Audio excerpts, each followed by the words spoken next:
ஆனா முதலிலேயே இந்த வேற்றுமையில் ஒற்றுமை காணும் இந்த தினத்தில், ஒற்றுமை தினத்தில் நான் மரியாதைக்குரிய நமது மாநில முதலமைச்சர் அண்ணன் ஸ்டாலின் அவர்களுக்கு எனது வன்மையான கண்டனத்தை நான் பதிவு செய்கிறேன்.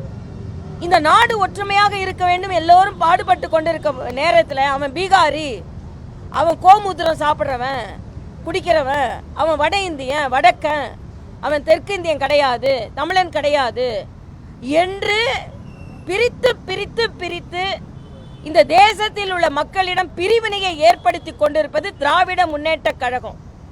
அது மட்டும் இல்ல, இந்துக்களிடம் மற்ற சமயத்தை சார்ந்தவர்களுக்கு வாழ்த்து சொல்லும் பொழுது இந்துக்களுக்கு வாழ்த்து சொல்லாமல் இந்துக்களையும் பிரித்து பார்ப்பது ஸ்டாலின் அவர்கள். மரியாதைக்குரிய பாரத பிரதமர் நேற்று பீகார்ல என்ன சொன்னார்னா, பீகார் மக்களை கீழ்த்தரமாக பேசுவது திராவிட முன்னேற்ற கழகம், பாகுபாடோடு பேசுவது திராவிட முன்னேற்ற கழகம். தமிழர்னு சொல்லல. இன்று நாங்கள் சொல்கிறோம், என்னமோ தமிழர்னா அதுக்கு திராவிட முன்னேற்ற கழகம் தான். திமுக இருக்கிறவங்க பாதி பேர் தமிழர்களே கிடையாது. நீங்க வேணா கணக்கெடுத்து பாருங்க.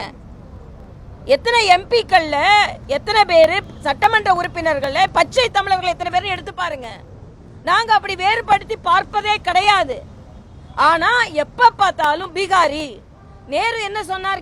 நேரு, பீகாரிகள் அறிவில்லாதவர்கள், அறிவற்றவர்கள், அவர்கள் தமிழ்நாட்டில் உள்ள வேலையை அவங்க பறித்துக் கொள்கிறார்கள் என்று நேரு சொன்ன ஸ்டேட்மெண்ட் இருக்கு. தயாநிதி மாறன் என்ன சொன்னார்? சுந்தர் பிச்சை அவர்களை பற்றி சொல்லும்போது என்ன சொன்னார்? இன்னைக்கு பீகார்காரங்க கிளீன் பண்ணி டேபிள் துடைக்க தான் லாய்க்கானவர்கள், பாத்ரூம் கழுவுறதுக்கு லாய்க்கானவர்கள் இப்படின்னு சொன்னீங்களா இல்லையா?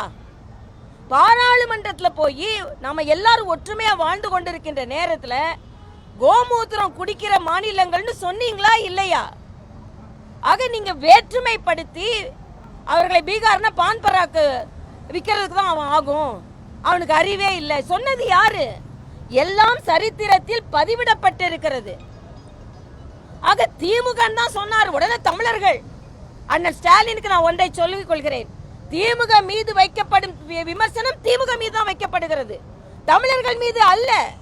தமிழ் மக்கள் அந்த பீகாரி மக்களோடு ஒன்றாகத்தான் வாழ்ந்து கொண்டிருக்கிறார்கள். திருப்பூர்ல பாருங்க, இன்னைக்கு நம்ம ஊர்ல பாருங்க, அவர்களை எல்லாம் இணைத்துதான் பணியாற்றி கொண்டிருக்கிறார்கள். ஆனால் அதை வேற்றுமைப்படுத்துவது திராவிட முன்னேற்ற கழகம் தான். அதனால மரியாதைக்குரிய பாரத பிரதமர் தமிழர்கள் என்று எந்த இடத்திலும் சொல்லல. தமிழர்கள் வேற்றுமை பாதிக்கிறார்கள், வேற்றுமையாக நடத்துகிறார்கள் என்று எந்த இடத்திலையும் சொல்லல.